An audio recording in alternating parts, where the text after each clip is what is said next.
선한 사람 TV를 애청하고 계시는 국내외에 계시는 성도 여러분 평안하십니까? 이제 10월이 되고 또 11월이 되면 추수감사절 또 성탄절 연말 준비에 또 바쁜 시기가 됩니다. 아름답고 추억을 쌓을 만한 좋은 계절에 여러분의 일상적인 삶에 행복이 있기를 바랍니다.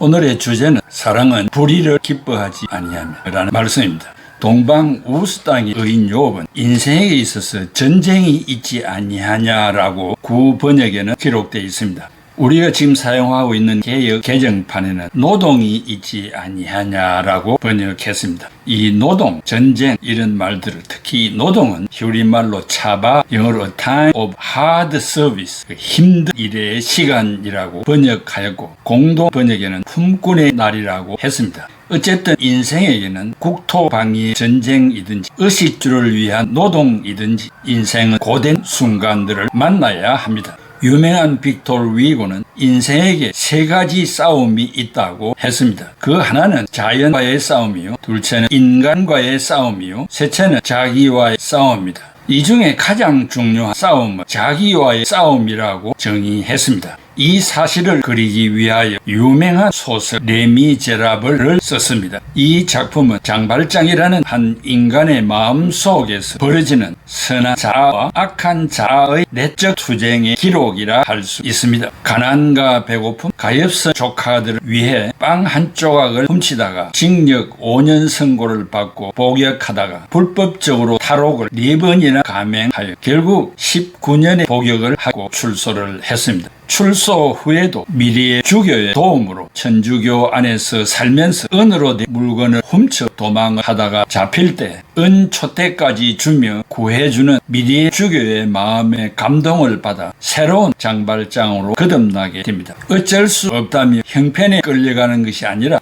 어떤 상황에서도 싸워나가고 위험을 무릅쓰고 남을 돕는 완전히 다른 사람으로 변신을 합니다. 인간의 마음은 두 마음의 전쟁터입니다. 내 마음 속에는 항상 두 자아의 싸움이 벌어지고 있습니다. 부담과 싸우는 나와 부담을 피하는 나, 자기를 위하는 나와 남을 위하는 나, 교만한 나와 겸손한 나, 너그러운 나와 옹졸한 나, 의로운 나와 불의한 나, 참된 나와 거짓된 나, 이러한 두 가지의 자아가 우리의 마음속에서 항상 싸우고 있습니다. 철학자 플라톤은 말하기를 인간의 최대 승리는 내가 나를 이기는 것이라고 했습니다. 중국의 사상가 노자는 말하기를 승인자유력 자승자강이라고 했습니다. 남과 싸워 이기는 사람은 그 사람보다 강할 뿐이다. 그러나 자기와 싸워 이기는 사람은 가장 강한 사람이라고 했습니다. 성경의 바울 사도도 말하기를 로마서 7장 23절에 내 지체 속에서 한 다른 법이 내 마음의 법과 싸워 내 지체 속에 있는 죄의 법으로 나를 사로잡는 것을 보는도다 했습니다.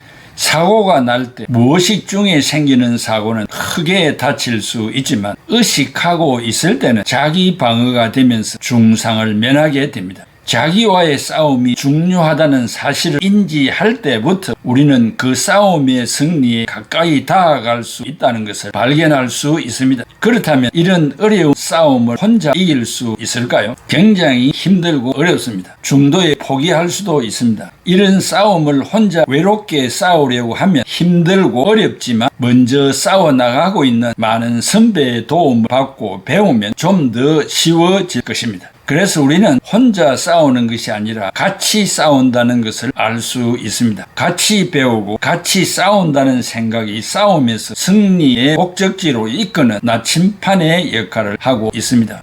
오늘의 주제는 사랑은 불의를 기뻐하지 않는다입니다. 이 불의는 헬라말로 아디키아 unrighteousness, 죄와 더불어 죄의 결과를 지적하는 의미입니다. 자기의 죄이든지 남의 죄이든지 죄와 죄의 결과를 보고 기뻐하지 않는다는 말입니다.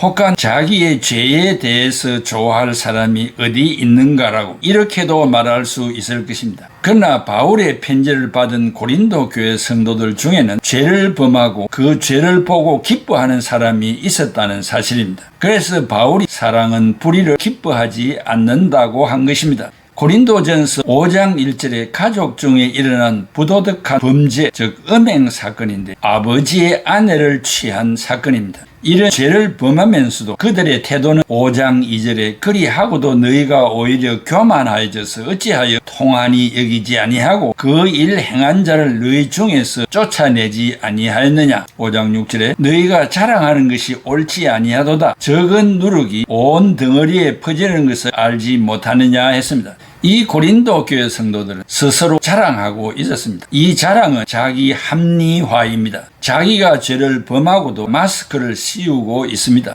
도덕적 진리의 기준을 말씀에서 찾는 것이 아니라 자기의 부패한 이성과 감성에서 찾고 있습니다. 누가 내가 한 일에 대해서 나쁘다고 하는가? 주변의 사람들에게 부담을 주었음에도 불구하고 끝까지 자기를 방어하고 있습니다. 성경은 말하기를 참된 사랑은 불의를 기뻐하지 않는다고 했습니다. 죄에 대한 경건한 슬픔만이 그리스도인에게 성화의 길을 걷게 만들기 때문입니다.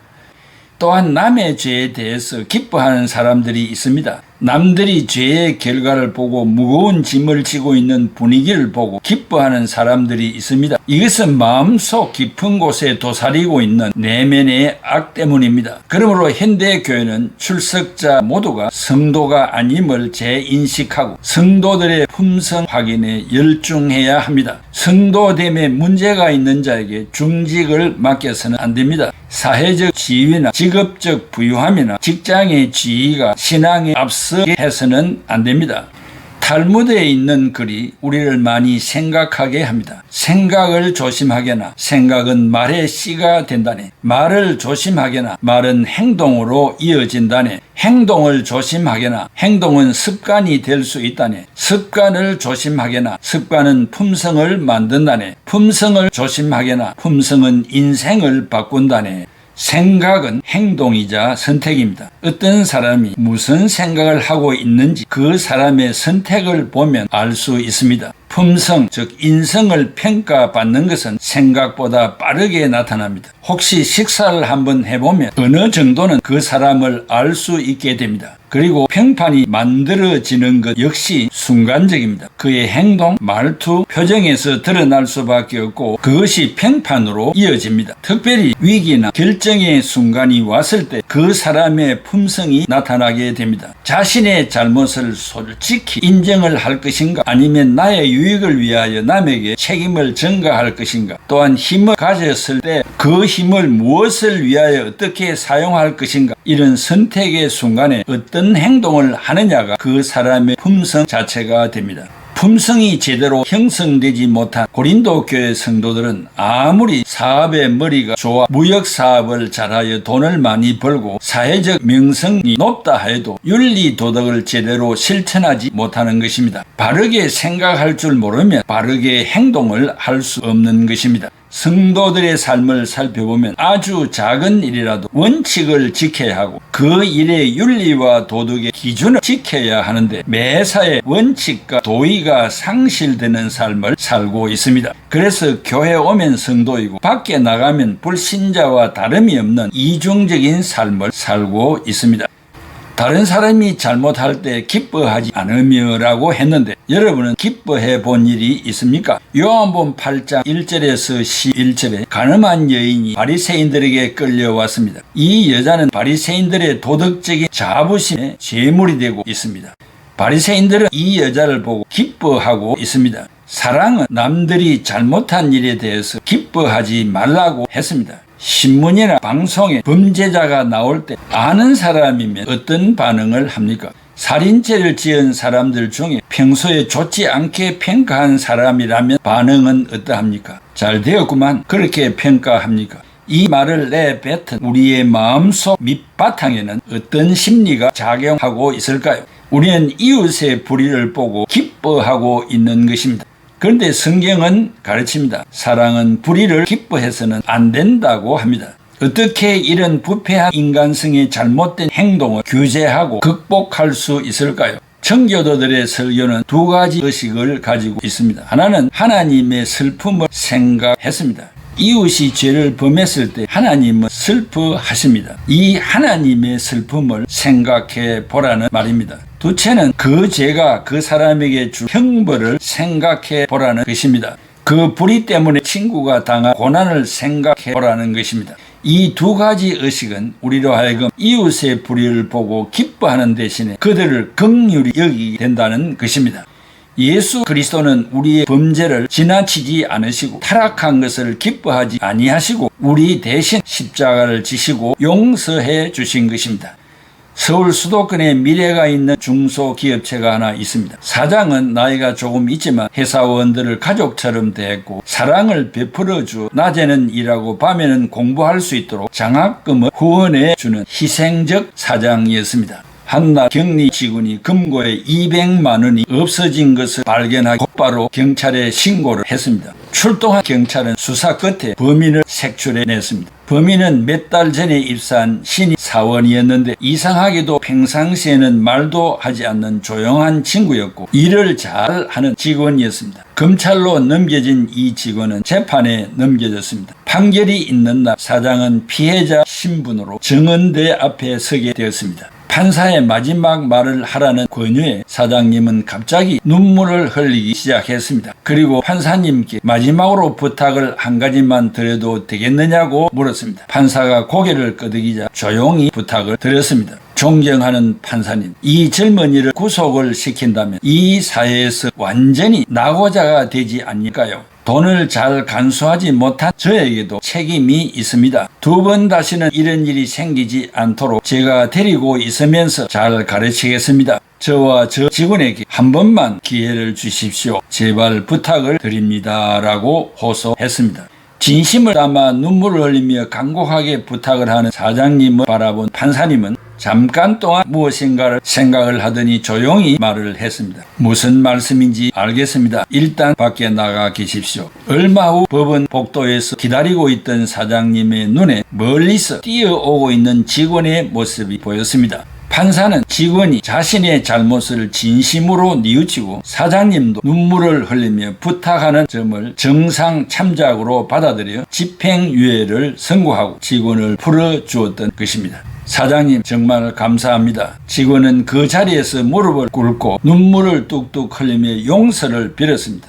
아니다. 젊을 땐 누구나 실수도 하는 게 아니겠느냐. 괜찮다. 이제 그만 회사로 가자. 회사에 들어서는 순간 전 직원이 입구에 서서 사장님과 직원을 향해 박수를 치면서 환영을 했습니다. 다음날 사장님이 퇴근을 하려는데 한 아주머니가 찾아왔습니다. 그 직원의 어머니였습니다. 사장님, 제 아들이 잘못을 저질러 정말 죄송합니다. 아버지 없이 저 혼자 키우다 보니 잘못을 깨닫지 못한 것 같네요. 저런 직원을 용서해 주시고 다시 일할 수 있게 해 주시니 너무나 고맙고 감사합니다. 사장님은 계속 울고 있는 직원 어머니를 위로하며 말을 했습니다. 괜찮습니다. 걱정 마시고 저한테 맡겨주십시오. 제가 잘 가르치겠습니다. 어머니가 돌아간 후 사장님의 눈에 탁자에 놓여진 봉투 하나가 눈에 띄었습니다. 직원의 어머니가 놓고 가 200만 원이 있는 봉투였습니다. 이 돈을 마련하기 위하여 얼마나 힘든 일을 감당하셨을까 마음이 아팠습니다. 사장님은 그 길로 전 직원을 마트로 데리고 가서 과자를 잔뜩 산 뒤 고아원으로 데려갔습니다. 고아원 학생들은 전부터 사장님을 알고 있었는지 사장님 보더니 모두 뛰어와 품에 안겼습니다. 과자를 골고루 다 나눠준 후 사장님이 직원들에게 말을 했습니다. 내가 어릴 적에 이곳에서 자랐고 나도 한때는 나쁜 친구들과 어울리느라 고아원 돈을 몰래 훔치다 걸려서 경찰서로 끌려갔었는데 그때 원장님이 나를 위하여 용서해달라고 눈물의 부탁을 해주신 덕분에 곧장 풀려났고 그 덕분에 새 사람이 될 수 있었다라는 고백이었습니다. 그리고 잘못을 저질렀던 직원을 앞으로 나오게 한 후에 어머니가 가져온 봉투를 건네주면서 부탁을 했습니다. 이것을 어머니께 갖다 드려라. 이것은 어머니의 눈물이니 절대 잊지 말고 평생 효도하면서 그 눈물을 닦아 드려야 한다. 사장님의 간곡한 부탁 한마디가 판사의 마음을 움직이게 해서 한 젊은이의 꿈을 다시 피울 수 있게 만들어 주었고 미래에 대한 희망을 키워줄 수가 있었습니다. 어려운 사람을 위하여 눈물의 부탁을 우리도 간직할 수 있었으면 좋겠습니다. 서로 믿어주고 배려해주는 가운데 눈물이 기쁨으로 바뀌어지는 미래가 될 수 있기를 소망합니다. 사랑하는 성도 여러분, 사랑은 불의를 기뻐하지 않는다고 했습니다.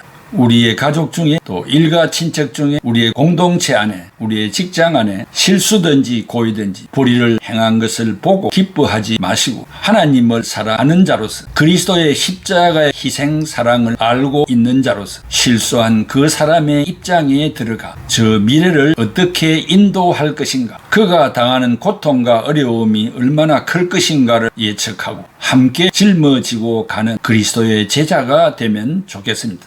오늘의 주신 말씀을 여러분의 심령에 잘 새기고 실천하기를 바랍니다. 기도하겠습니다. 고마우신 아버지 하나님, 은혜와 사랑을 감사합니다. 지금까지 우리가 살아오면서 내가 아는 사람이든지 모르는 사람이든지 간에 고난당하는 것을 보고 마땅하다고 생각하며 아가페의 사랑으로 동정하지 못한 우리의 잘못된 삶을 용서하여 주옵소서. 그 사람의 심정 속에 들어가 보지 못한 우리들이 그저 외형적인 것만 보고 판단하여 그 가슴의 못을 박는 실수를 하지 아니했습니까? 신앙적으로 생각할 때 우리는 하나님의 말씀을 어기고 죄를 범했던 우리들은 마땅히 죽어야 하지만은 하나님이 우리를 갈봐주시지 아니하시고 독생자를 희생하시기까지 하셔서 우리를 사랑해 주신 이 아가페의 사랑을 간직한 우리들이라면 앞으로도 이 정신을 실천하며 살아갈 수 있도록 성령으로 인도하여 주시옵소서. 예수 그리스도의 이름으로 기도하옵나이다. 아멘. 주를 멀리 떠나 살면서 세상 죄에 지친 이 몸이 당자처럼 갈 길 모르고